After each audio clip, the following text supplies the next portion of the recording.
Hey everybody! Hey, we're back again. We're gonna try another one of these videos.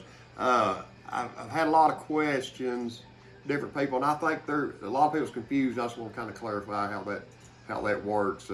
Where I mentioned it's an 1873. You know, the gun I've got is not actually made in 1873. It's an 1873 model. Colt started their patent, started building these guns in 1873. They make them every day. They're still making them today. Different people make them. Uberti makes them. Taylor's makes them. They're replicas of the 1873. So the model number of them is 1873.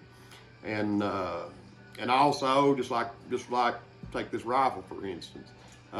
It's also an 1873, but they've been making them. They modeled them 1873 because that's when they first come out with them. They still make them today. You can buy a brand new and it was made last month. It's still modeled 1873, and it's a little bit. I think it's kind of neat because your average person just looking at a gun and I probably couldn't tell the difference till I picked one up and inspected it or whatever. But just like the guns I've got laid out here, okay. And probably anybody looking, just by looking at them, can't pick out. They're all modeled 1873. There's two Ubertis on the table. There's two Colts on the table. Okay, we can say, you know, just because I know what I've got and already researched it or whatever, I know that this here is an Uberti, imported from Italy. It's modeled after the 1873 Colt. They do great replicas. They're actually probably as good. I ain't gonna say they're better, but you know, they're as good a gun. This gun here is probably 5 years old, but it's an 1873 model. This gun right here is a Colt, made in 1961. It's a second generation. We'll get into that a little later, explaining the first and second generations. This gun here's, you know, over 60 years old. This gun here is probably 2 years old. It's an actual, it's a Taylor's or Cimarron. But anyways, Taylor's, Cimarron, anybody that gets these guns, they actually have some people out in, actually in Italy that build these guns for them. They import them to the United States. They resell them. They make great guns. Italians are great on building their guns. Okay, this gun is a first generation Colt.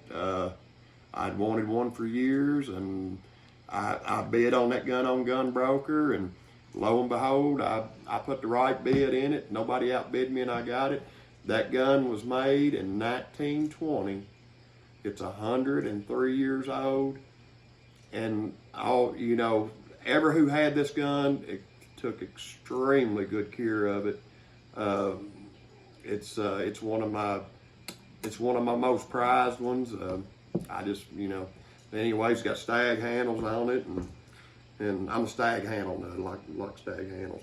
But anyways, I just kind of doing something brief to where, you know, 'cause I know people that's not gun guys and people that are gun guys, they might take a little bit for granted that, you know, everybody knows what they're talking about. And now, you know, I kind of understand not everybody does know what they're talking about. So when, just like I said, when I mentioned 1873, it's modeled after 1873, you know, just like this one, you know, there's 100 years difference in them two guns right there. Exactly. Well, actually 101 years difference in them two guns. They're both 1873s. And like I said, this gun is built as well as that one. And, you know, but the up or downside, whichever way you want to look at it, you can own 3 or maybe you can probably own 4 of these guns for what you will have to give for that gun. But if you're a little bit, you got a little bit something wrong with you, I don't know if it's called something wrong with you or whatever it is, but you know, you get it in your blood, you want that one. You get a first generation, then you want what they call a second generation, which the second generation was actually built off of the same tooling as the first generation. I think they built the 1873, they built off the same tooling in the Colt Company up till World War II, 1940, 41. I may have my math a little off. Okay, they shut it down for war times. They built stuff for the military or whatever for the war, and then the gun was so popular and everybody really wanted to bring it back. So it went on for several years, actually till 1956. So they picked back up. They called it the second generation, but it was built off of the same tooling as the first generations. And I think they run that up to maybe, like I said, my math probably off. I know enough about it to be dangerous. Do know enough about it to be able to tell a little bit of a story about it. But anyways, they run the second generation up, I think, up into the 70s. Like I said, and if you give me just a second, I'll run and get a third generation, just show you. But actually, your parts on a first and second generation are 100%. They'll interchange. You can change them out. The only difference is, this is like here, this is a replica from 1873 up to, I think they changed it in like maybe 1892 is where this little push pin to pull your cylinder pin out. They had a screw here, and I think they did that up to 1892, which is, this is an exact copy up to that point on the first generation. Then after that, but you can always tell the Colt, well, and some of them, they changed that up some too. I ain't gonna get into all that right now, but you can always tell a Colt. It's got your little horsey right there. See your little horsey? That's what, when a gun guy sees that, he just smiles a little bit because he knows what he's got or he knows what he's run across. And but anyways, just to throw this in here, let me grab a third generation Colt. And we'll wipe her down here just a little bit. And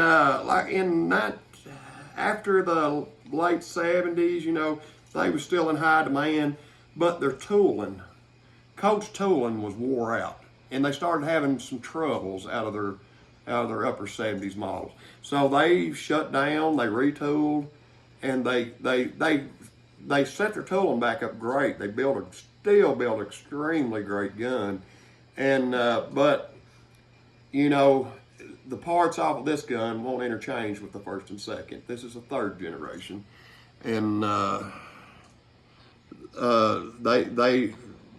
like I said, they're still really well built. And this here's another kind of special gun, and I'm kind of weird on that. I collect guns that I like to find guns that not very many people's got. Just like this gun. This is this gun was actually supposed to be a production run of 500.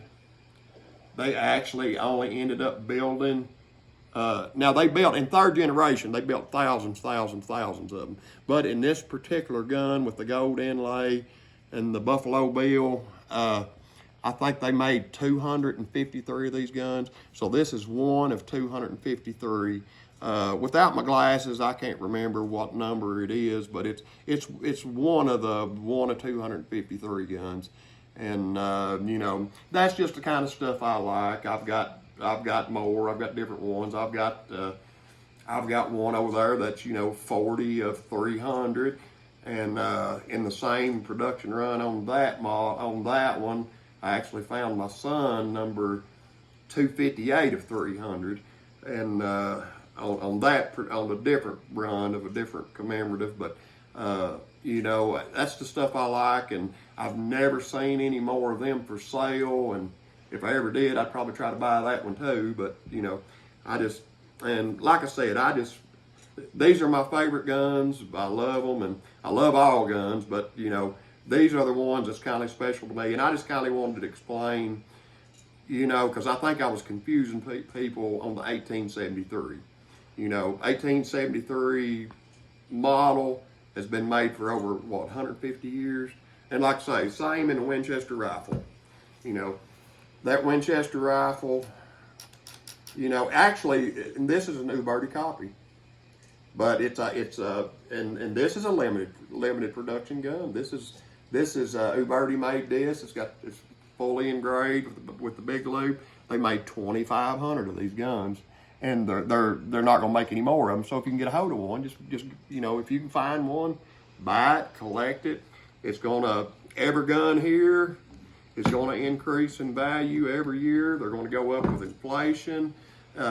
If you're like me, you've never been good at saving money, but I can save stuff. I can take the money I have extra after I pay bills, buy groceries, and I can't save it, but I can go buy a gun with it, and I'll keep that gun forever. And that's one thing with me. If I buy a gun, if it's a gun I like, or if somebody gives me a gun, that gun is never for sale. So to me, you know, I don't know. They're gonna be here forever, or until I kick the bucket and leave them to somebody. But anyways, like I said, I just wanted to kind of clear that up on that. Like I said, I had a couple questions about it, and I don't know. And but anyways, and we'll try to do some more of these, and I hope you enjoy your guns as much as I do mine.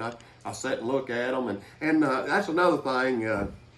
A lot of people kindly, you know, they make fun of me a little bit because I'll go buy a gun in a box, you know, that people, they've had it in their safe for 40 years, and when they think about it, they get it out. But, you know, I'll buy that gun, and the first thing I do is take it out of the box. I stick the box in the closet or wherever, and I'll hang that gun up, or I'll set it up, because I like looking at them, you know, and I don't like thinking about it. I got it down in the safe or whatever, and I've got a safe, got guns in it, but it's guns I don't, you know, it's just, you know, it's different guns that I don't just, it's not close to my heart. You know, these are the guns I love, so if I want to look at them all the time. If I'm sitting watching TV or eating supper, I want to be able to sit over and look at that gun. I don't care if it's a $4,000 gun, a $5,000 gun, or just like this one, you know. This is a new Uberti. You know, you can buy that gun for, you can buy a new Uberti for, you know, a nice one for $600, which, and then I'm a little bit of a nut. I'll get $600 for a gun, then go buy a set of $300 handles and put on it, because that's the kind of handles I like, and I'll do it with all of them, you know. But anyways, just, you know, and that's something, you know, a lot of people does that. If you like looking at your stuff, set it out and look at it, where you can pick it up and play with it, you know. There's nothing wrong with that. Like I say, but, you know, if you're buying it as an investment to want to flip in a few years, you know, by all means, keep that gun in the box, stick it in the safe. But if you're like me, if you love it, you're planning on having it till you die, you know, let your kids worry about whether they won't put it back in the box or not. But, you know, for me, I'm going to sit and look at it. I'm going to pick it up and play with it.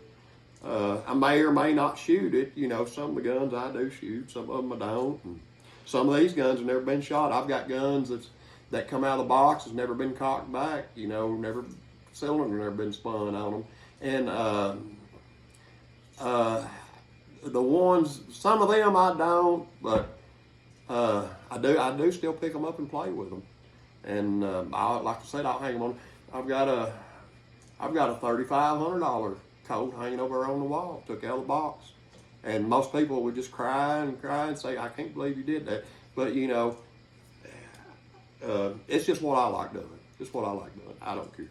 But anyways, like I said, we're going to do some more videos. And later we'll get into, I'll quit, you know, I may not, even though 1873s are my favorites, we'll get into some other stuff, because I know I just keep going on and on about 1873. But we'll do some stuff about other guns, and because you know, I like them all. I actually here just recently, which I've got ARs, and I never really was into the Glocks. You know, I always thought Glocks are ugly. They're just ugly guns. Why own a gun that's not pretty? But anyway, my son is a nut over Glocks. He's got as many Glocks as anybody. So for my birthday this year, he got me a Glock. And I'm not even going to get it out or whatever right now. But anyways, and then I got to thinking about it, you know, if when the zombies come, if they do, or if the world ends, who knows. But if they do, would you want this gun with 6 shots? You know, it'd be great in its day, and it'll still do its job today. But, you know, if you got to run out the door and go outside and shoot the zombies that's coming down the driveway, you know, there needs to be a to-go-to gun. And my to-go-to gun I got sitting right over there is a double clip AR. And what better to have with it than a Glock? They're bulletproof, they work, high capacity, and they just work. But anyways, make a long story short, we'll get into that later, but I just wanted, like I said, just kind of maybe re-educate some of the people that don't know, and on the 1873 Colt. And we'll do another video later. Thank y'all. And subscribe, like and subscribe. And like I say, we'll do another. And I'll try to get better. I know I'm still I'm weird in front of the camera. I ain't never did it, but I'm trying it. And you know, we're just having fun with it. If it goes nowhere, it goes nowhere. And you know, but we're having fun with it, and just trying to educate people a little bit. And I thank you so much for watching, and we'll do it again.